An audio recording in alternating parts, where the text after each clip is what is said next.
जन्म लेने से पहले एक बच्चा ईश्वर से कहता है, मैं पृथ्वी पर नहीं जाना चाहता क्योंकि वहां पर बहुत कठिनाइयां हैं। कदम कदम पर लोग झूठ बोलते हैं, धोखे देते हैं, इसलिए मैं पृथ्वी पर नहीं जाना चाहता।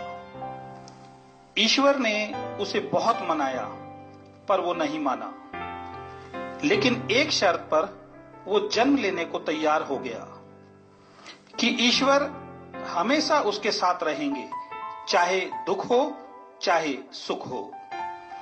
ईश्वर ने हां कर दिया, लेकिन बच्चे ने फिर सवाल किया कि मुझे कैसे पता चलेगा कि आप मेरे साथ हो। ईश्वर ने कहा, तुम्हारा जब भी इस बात को जांचने का मन हो तब तुम अपनी आंखें बंद कर लेना। तुम्हें 2 जोड़ी पैरों के निशान दिखाई देंगे, समझ जाना मैं तुम्हारे साथ हूं। इस बात को सुनकर बच्चा खुश हो गया और वो पृथ्वी पर जन्म ले लेता है। कुछ बड़ा होने के बाद दुनियादारी में फंसकर वो ईश्वर के वचन को भूल जाता है। पूरा जीवन गुजारने के बाद मरते वक्त उसे ईश्वर का वचन याद आता है। ईश्वर के वचन की सच्चाई जानने के लिए वो अपनी आंखें बंद करके अपनी पूरी जिंदगी याद करने लगता है।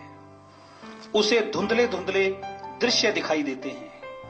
वो देखकर हैरान होता है कि उसके जीवन में जब भी अच्छा समय था उसे 2 जोड़ी पैरों के निशान दिखाई दिए, एक ईश्वर के और एक उसके।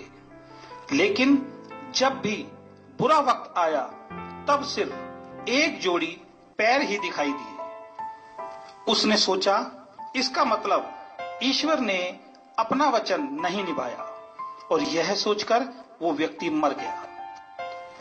मरने के बाद जब वो ईश्वर के पास पहुंचा तो नाराजगी के साथ बोला, जब जब मैं खुश था आप मेरे साथ थे। मैंने आपके पैरों के निशान अपने साथ देखे, लेकिन संकट की घड़ी में जब मुझे सबसे ज्यादा आपकी जरूरत थी तब आप मेरा साथ छोड़ देते थे, मेरे साथ नहीं होते थे। मुझे सिर्फ 1 जोड़ी पैर ही दिखाई देते थे, ऐसा क्यों? ईश्वर ने मुस्कुराते हुए कहा, जब भी जीवन में तुम खुश होते थे मैं भी तुम्हारे साथ घूम घूम कर खुशी मनाता था, लेकिन जब भी तुम संकट में होते थे मैं तुम्हें अपनी गोद में उठा लेता था। इसलिए उस वक्त तुम्हें सिर्फ मेरे ही पैर दिखाई दे रहे थे क्योंकि तुम मेरी गोदी में होते थे। दोस्तों, ये हम सबकी कहानी है। हम सबको भी ईश्वर ने यही वचन देकर भेजा है। जब सारी दुनिया साथ छोड़ देती है तब हम सबका एक ही सहारा होता है और वो है ईश्वर। इसलिए किसी ने कहा है कि ईश्वर आपको वह नहीं देता जो आपको अच्छा लगता है, बल्कि वो वह देता है जो आपके लिए अच्छा होता है। तो बिलीव इन गॉड, ईश्वर पर भरोसा करो, वो हमेशा हमेशा आपके साथ है।